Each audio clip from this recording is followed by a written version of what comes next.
de mon temps? Très bien. On va donc commencer ce petit moment d'inauguration de l'étang de l'étang. Je vais commencer par les remerciements au nom du conseil administratif de la ville de Vernier, de ses autorités, de mes collègues Gianretto Agramunt et Martin Staub qui sont excusés.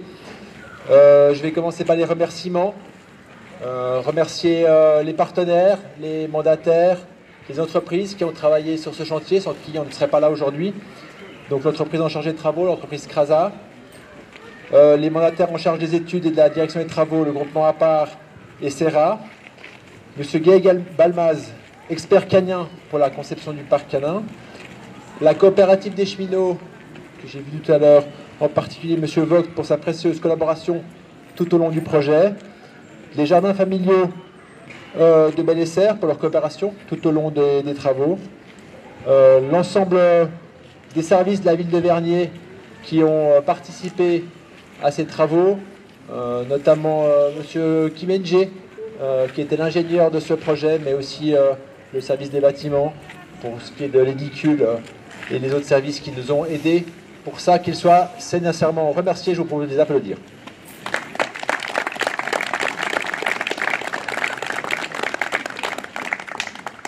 Très bien, merci beaucoup. L'inauguration de cet étang, il y a beaucoup de symboles.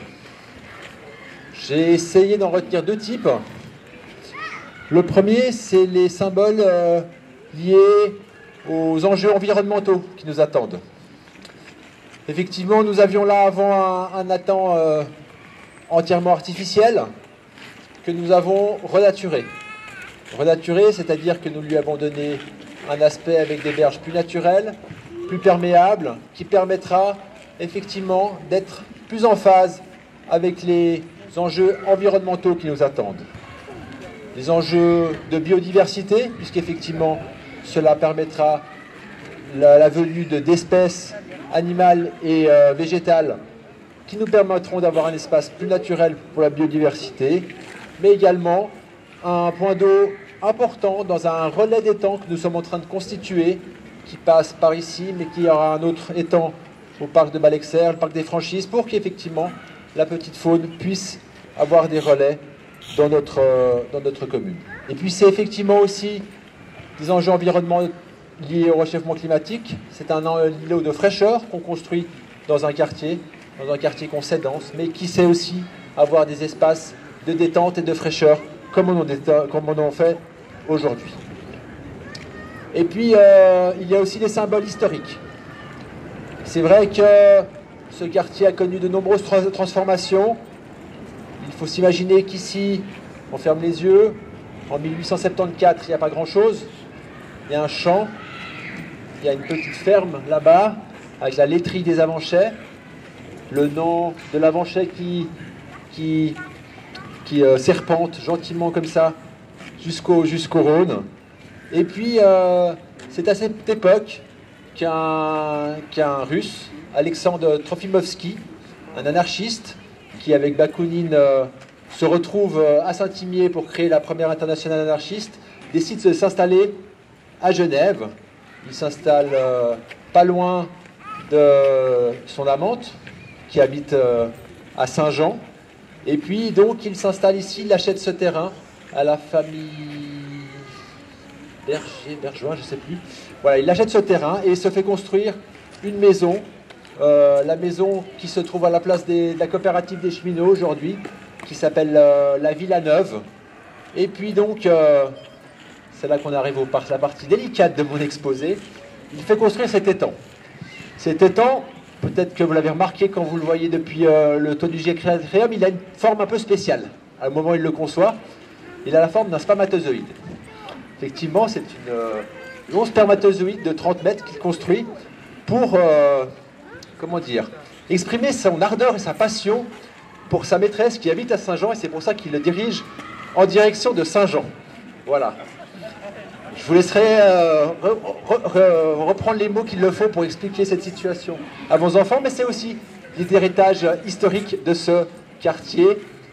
Et puis, effectivement, de cette passion qu'il a avec Madame de Morder, qui est donc son amante qu'il a rencontrée quelques années auparavant, qui était de la noblesse russe, elle aussi, et qui cherchait un précepteur pour ses enfants, qui deviendra aussi le précepteur de ses enfants, mais pas seulement le précepteur, puisque de cette liaison naîtra Isabelle Eberhardt. Je ne sais pas si qui la connaissent, l'écrivaine genevoise, qui est donc née aux Grottes, mais qui a grandi donc auprès de cet étang, dans cette maison qui a rapidement changé de nom, qui s'appelle Casabamba, ou le nom de la place.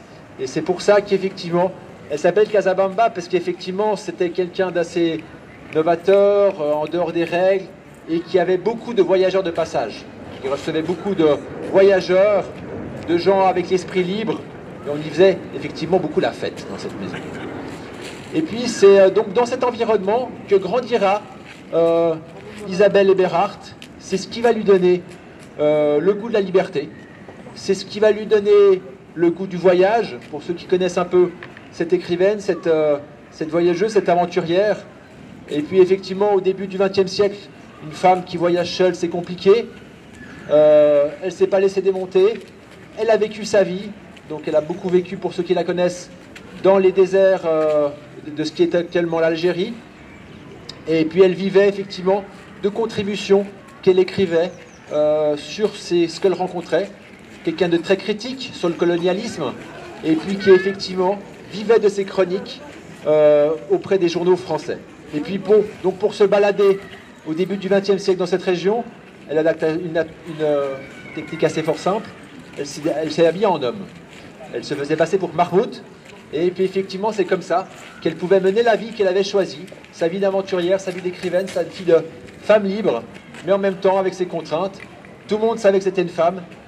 Elle aimait la vie, elle aimait l'amour, elle aimait boire dans les bistrots, et elle a aussi vécu sa vie jusqu'à 27 ans, jusqu'à sa mort tragique. Paradoxalement, en plein désert, elle est morte dans une inondation, un orage, un oued a débordé, et puis elle est morte. Sans doute qu'on avait perdu à ce moment-là une grande écrivaine, effectivement, qui est vécue ici. Donc pour tous les enfants, et surtout pour toutes les petites filles, soyez ces femmes libres, ces héritières d'Isabelle Eberhardt.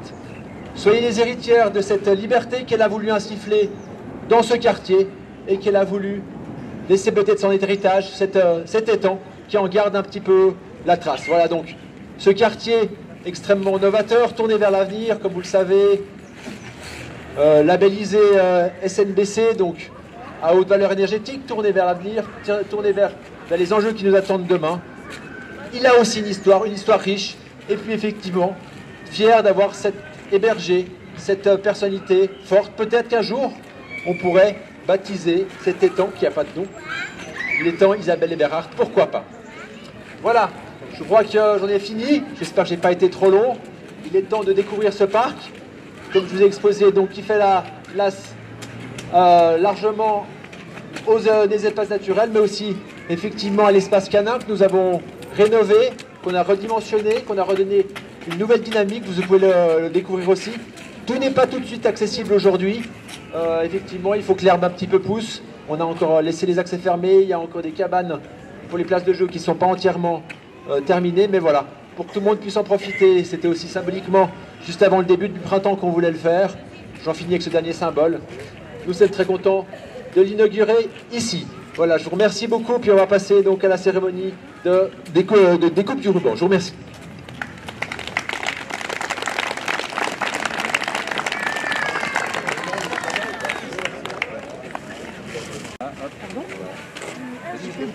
Vas-y, voilà.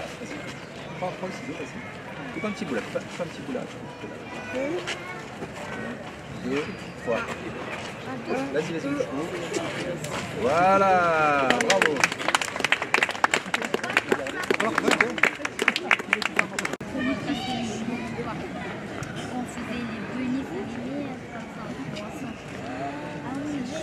Mais non, Avec mais elle a pris le mien.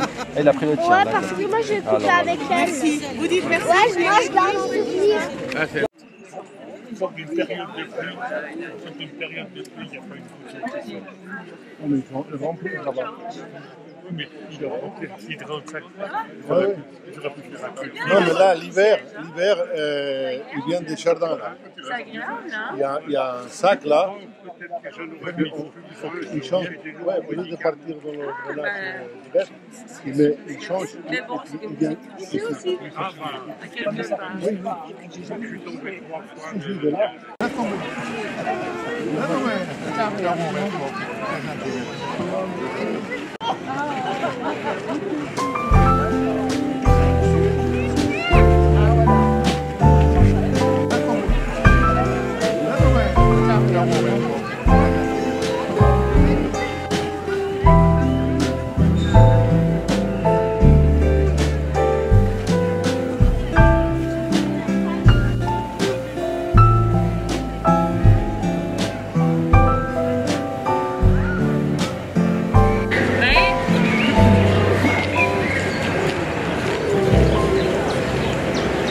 Bye!